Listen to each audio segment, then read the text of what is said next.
ịma na kịta bụ oge ọrụ ugbo eruwe na orugo. And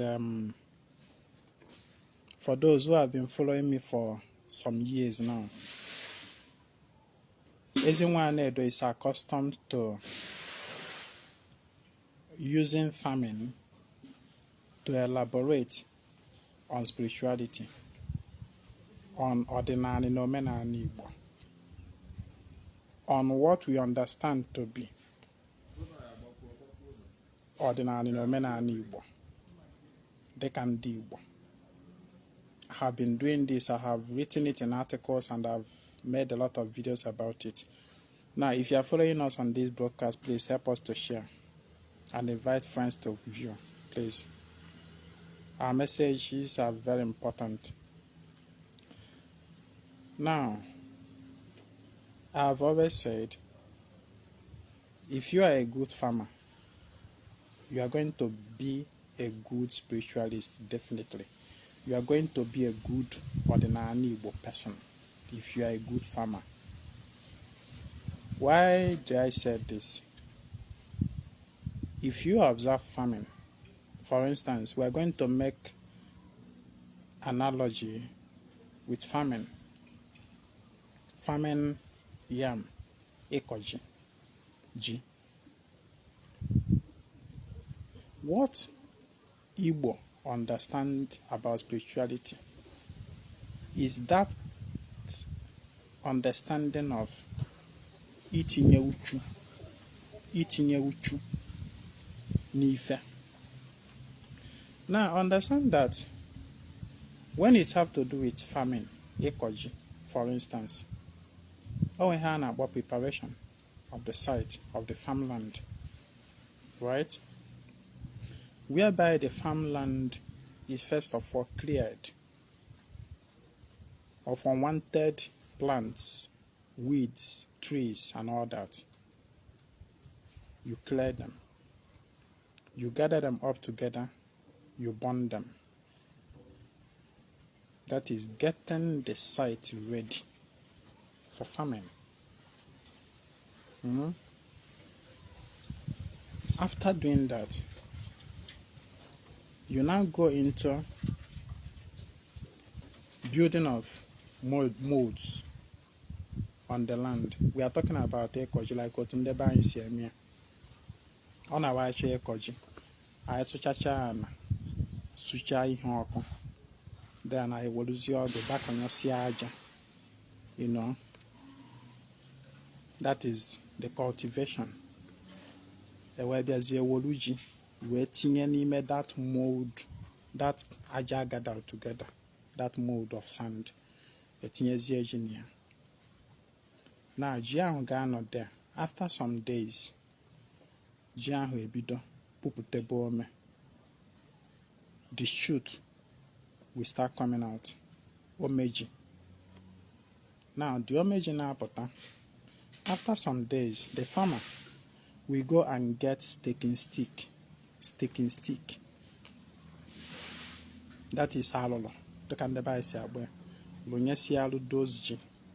The purpose of the alolobo, as the shoots of the yam are coming out, they will be climbing on the alolo. And remember, when you put the alolo, you are going to take the omeji and begin to direct it on the alolo. With that direction you have given it, it will continue to grow upward on the staking stick. Now, after some time, the farmer is going to get bigger staking stick. Oni. Some people use ashara to do it. Some people use any other wood that is bigger. So that when the omeji come up with the staking stick, with the smaller staking stick, it will now begin to climb on the oni. The purpose of this is access to sunlight, sun energy. Because the omeji is not supposed to be on the floor, on the ground. It's supposed to be up, having access to sunlight. Now, why the farmer is doing this? When the farmer is doing this, the farmer is also taking note of the weeds coming up, the weed coming up. Then the farmer takes time to weed the farm.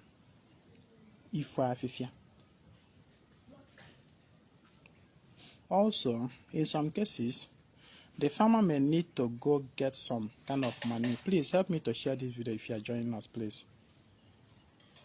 I am giving you strong spiritual teaching that is going to help you. So that you understand what you are actually doing in ordinary. Ordinary is not all about it na body na bedibi. Bafa na nife cheke ife. Luolo mo. Excuse me. Hello? Hello, good morning, sir. Good morning.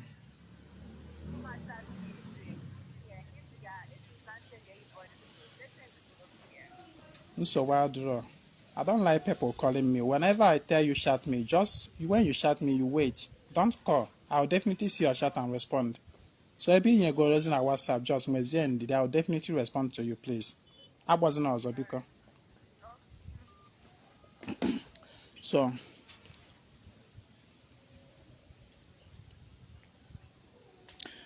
in some cases, the farmer may now need to get manure to add to the soil to help the yam. All those things that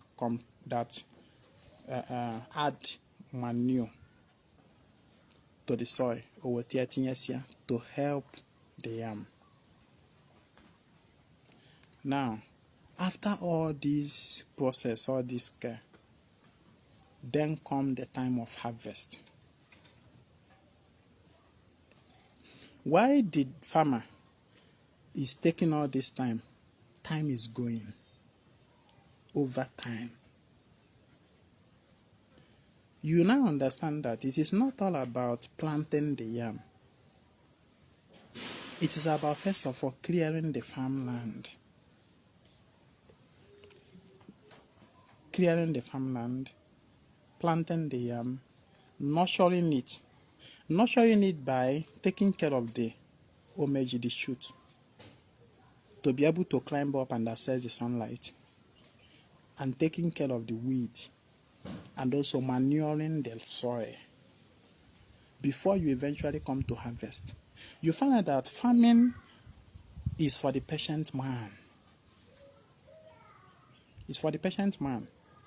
It's not for that man that will like to plant today and reap today. This is perfectly what summarizes what we do in ordinary Igbo.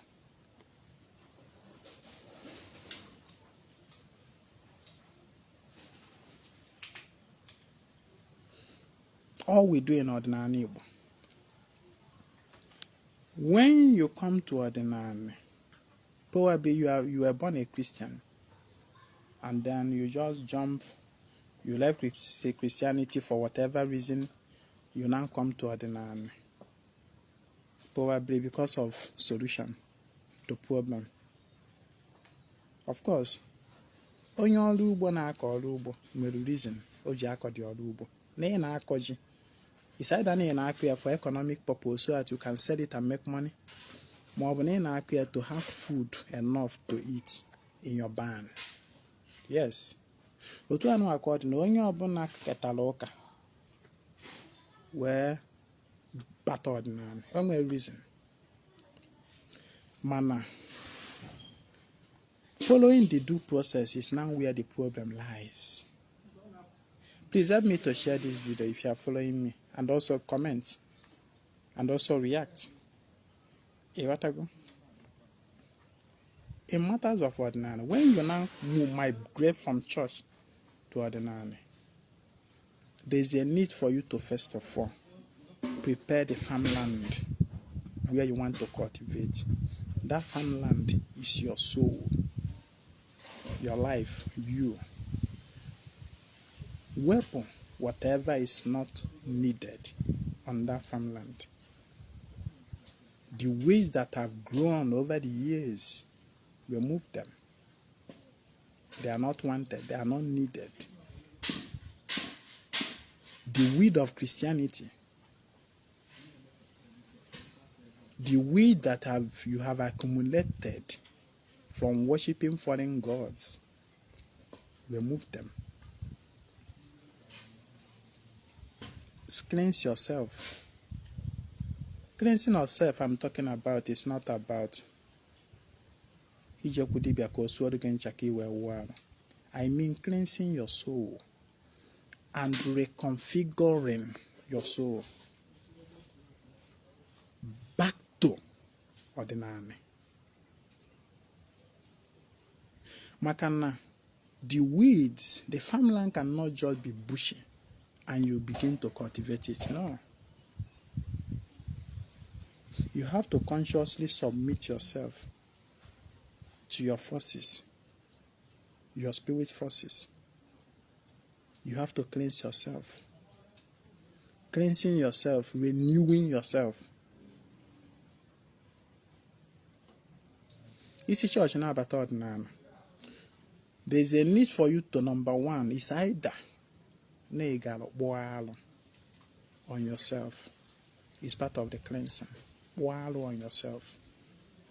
Man, on yourself immediately. At least, your ancestors,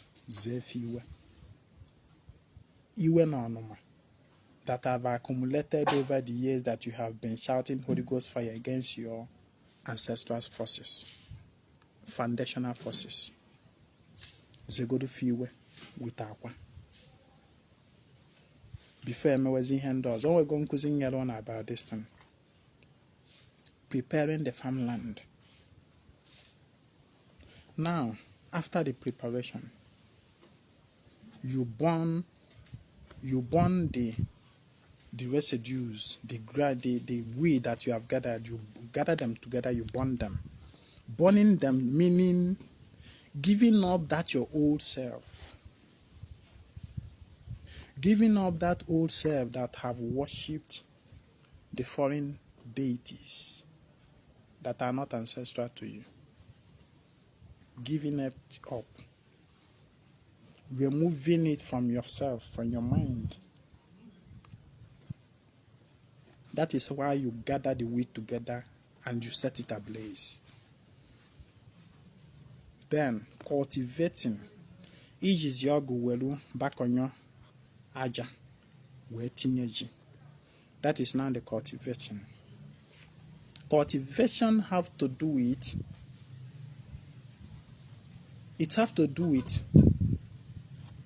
you consciously embracing your spirit forces through communion with them. Daily communion with them.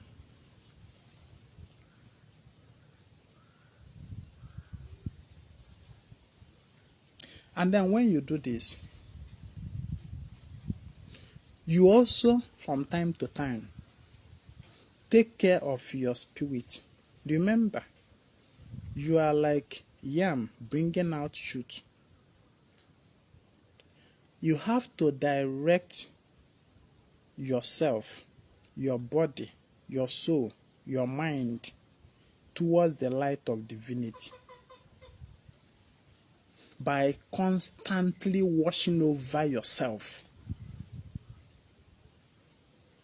washing over your body. When you come to ordinary, that is when you begin to understand. Ebru nwoke. Ọbụla nwaanyị ọbụla efere ka ya amago. Ọbụla ebe ọbụla efere a na-eri ori ka ihe eje rie ife.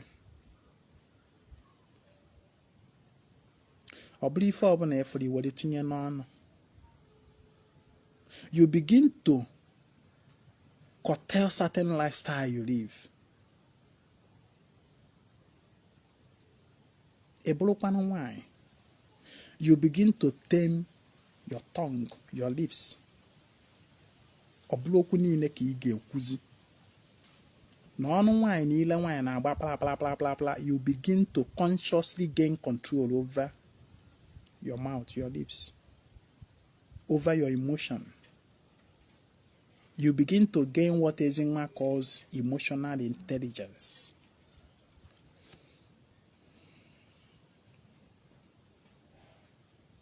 By these things you observe about yourself, you begin to navigate the chute of your life towards the eternal light of divinity.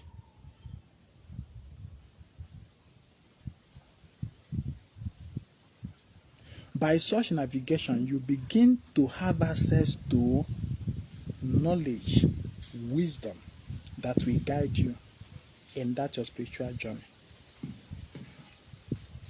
Because as you ascend towards light, you become illuminated. But as you are ascending towards light and getting illuminated, remember, the weeds down. Ngwanụ onye na-akọ ji ka ị na-akpazi omeji ka ọ na-agbago n'elu. Anya na-erukwazi gị n'ala. Because the weeds that are down, afifia, so that they will not grow and become domineering on the yam. Ị ga na-efopụsịkwa doza afifia, na-efopụsịkwafa.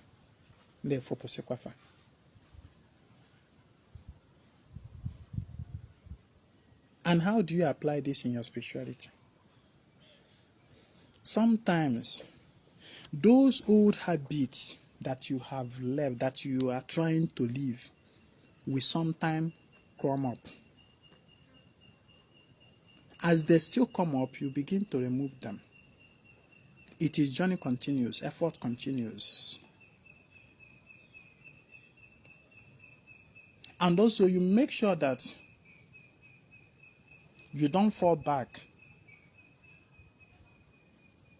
to the old ways. It requires constant watch over self. Kangbage ọdịnala Igbo is beyond the ndị mmadụ na-eche. Ọdịnala Igbo is not about dibia one ka ya ma befa.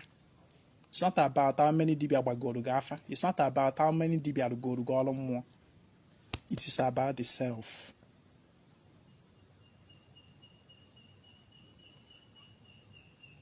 About the self.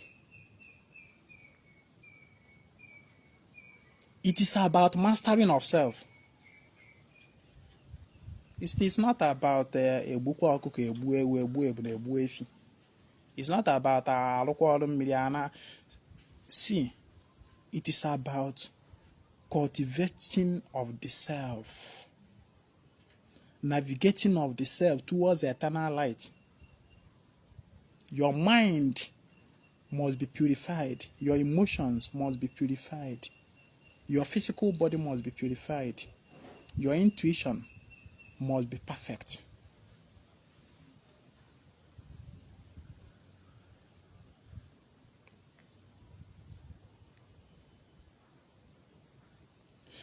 You take care of the weeds that are growing downward from the down.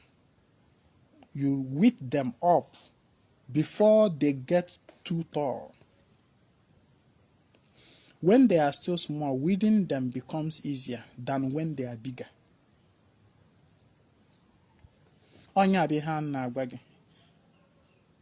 You do this through rituals, through various aja. Rituals, your lifestyle. That is number one. Your lifestyle.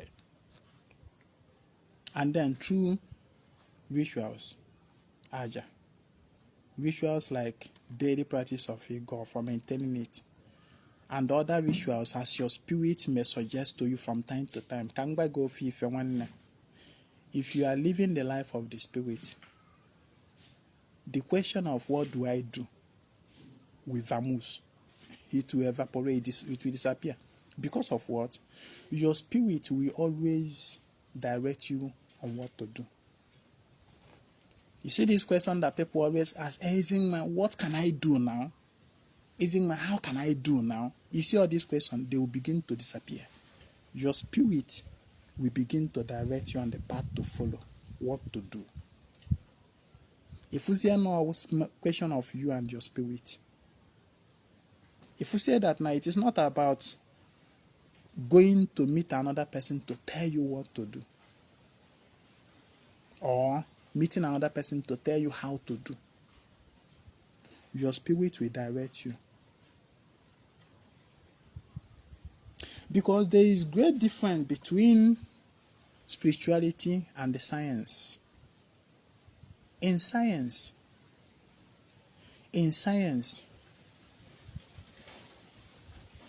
if you take salt, for instance, or salt or chemical composition of salt or sodium chloride or where sodium chloride, yeah.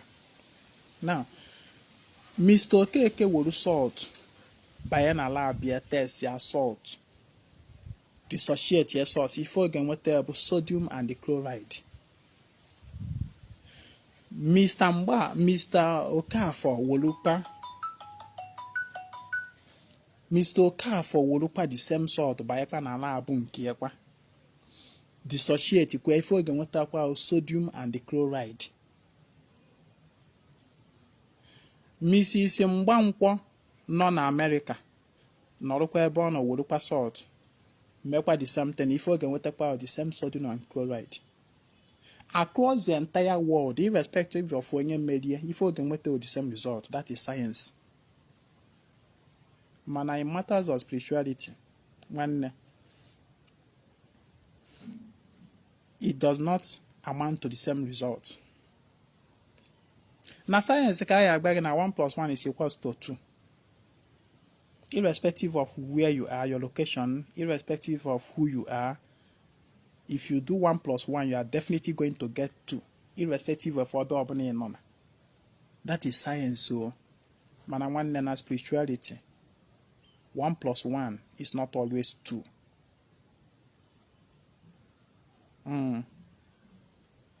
Okeke nwere ike gbakọ 1 + 1, onye ye 2.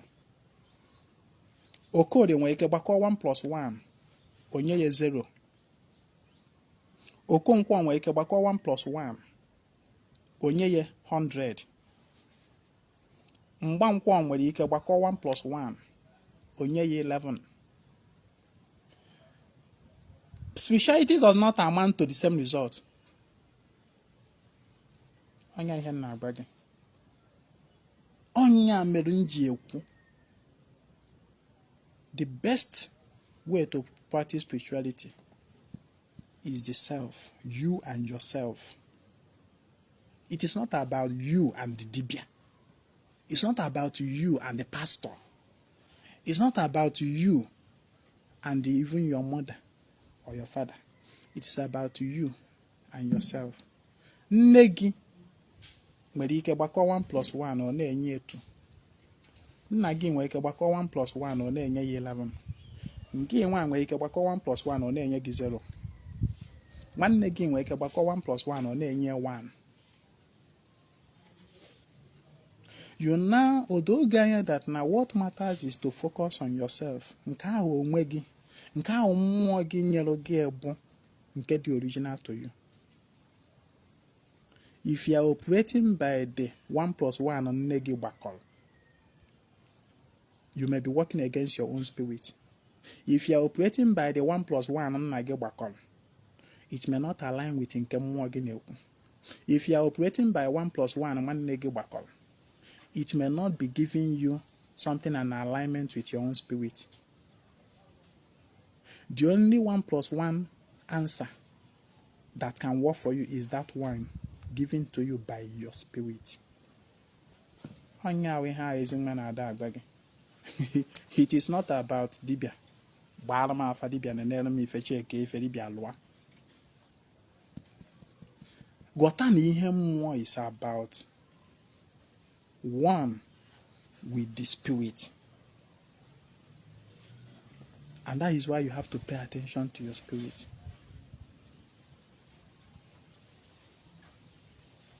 Pay attention to your spirit more than you pay attention to human being. Onye mere abịa n'ọdịnala omenala Igbo, ọ dịrọ possible na a ga-ede akwụkwọ dịka Bible. Asị na ọwa akwụkwọ anụ ahụ guiding principle of ọdịnala Igbo, ọ dịrọ possible n'elu ụwa, or you know possible. Asị na ya na ọka ede ya, o ji wee bụrụ na akwụkwọ Ogu na Ọfọ chapter 9 verses 7 o ji wee kwuo sị agụpụta ya, o ji wee kwuo sị mana ịgụcha ya na-akpago, maka na the same chapter na akwụkwọ onye ọzọ is not the same with nke gị. Do you now understand what I'm saying? It's not possible to have one general book or formula that works for everybody in ọdịnala omenala Igbo. Onye mere abịa n'ọdịnala omenala abịa na ala Igbo, every village, every ụmụnna, every community have different pattern of doing things, different pattern of understanding of ihe a na-eme. Ịghọta ihe m na-ekwu? So ihe gbasara spirituality is about ị ga-enwere ya patience. Ị ga-adị ka onye ọrụ ugbo. You must be involved actively.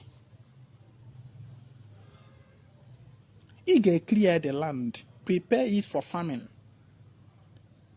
You will have to farm, plant the seed. After planting the seed, you have to nurture it. Nurture it above and nurture it below. If you don't, na iwe orujiketa anụ akonye, ị hapụ ya jewal.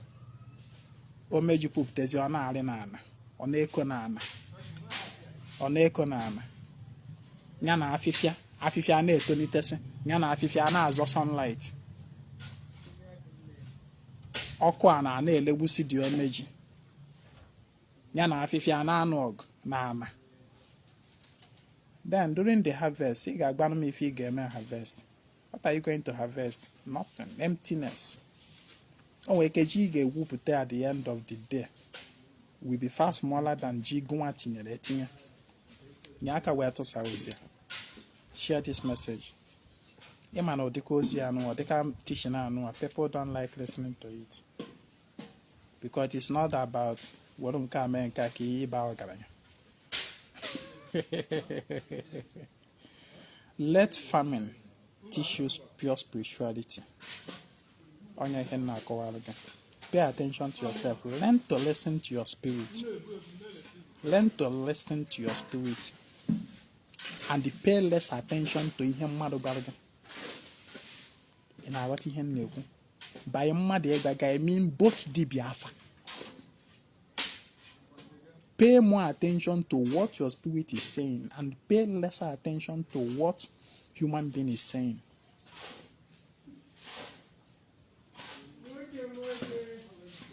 Ife dibịa afa gwara gị may mislead you. Mana ife mmụọ gị gwara gị, ị ga-edo ya ntị ọfụma tinye ya n'ọrụ, ọ ga-enye gị 100%. Na me Ezinwa dey tell you. Onye mere my teachings is about drawing you back home. What is that home? Yourself. Taking you back home, taking you back to yourself. Because that is where you get the honest truth about anything. Onye mere nji agba gị idepụta nka mgbara gị afa, ị ga-adị ready ibugodo ụzọ gwa onwe gị eziokwu. Ana m agbakọ afa bụ eziokwu. Mana ịbịapụta the lies of Ezinwa Anaedo, ị ga-ebugodo ụzọ gwa onwe gị eziokwu tupu mgbara gị afa. I am not sorry dibịa afa ị ga-abịa otu anụ ya n'ala anụ. Ezinwa ngwa. Gbawa afa gba m okwu. Tell me everything about myself. I'll walk you out of my chamber. Because you are not ready to tell yourself the truth. The truth is the only thing that can set you free. Learn to listen to yourself more than you are itching to hear from another human being. asọkwa ngị na-egba ijekwu dibịa ka ọ gbalụ gị afọ adịrọ mma. But the information you need for your life to work out well, you know the percentage? The information you need for your life to work out fine is like 80% from your own spirit and 20% from other human beings. As I'm getting, the information you need for your life to work out fine is like 80% from your own spirit and the 20% from your fellow human being. 20%. The reason that 20% here can come from your fellow human being, but no nwere ike. Mmụọ gị mgbe nke ọ ya agba gị man gedota man mmụta ya. Therefore, sizie n'aka mmadụ gbazie gị. Onye that 20%. But ideally, 100% of the information you need to live your life to perfection, 100% comes from your spirit. It kwesịrị ịdị na-enweta like 80% direct from your spirit. Then na-enweta is like 20% through other human being. Maybe by ịgbazi afa. But it is very unfortunate that a lot of people 100% of the information with which their life run on is coming through other human beings. The original to them. If you were them back in and with information direct from your spirit, now that information you direct from your spirit, the unadulterated. It is not influenced by any human frailty. Man, if for that information that your spirit passed to you through third party, through other human being, through the Alpha, through Pastor Iflo Golf, if all those information, it can be highly adulterated. You believe we're 100% if let me tell you. You take care and look and cry 100%, you go lost. Ihe na-akọ doro anya. O ya ebe m n'ọfụ ma wụrụ ndebe asụrụ asụsụ. Cheta na every nkwa anyị na-eme nkwasara aka maka ndị nwere mmasị isonye.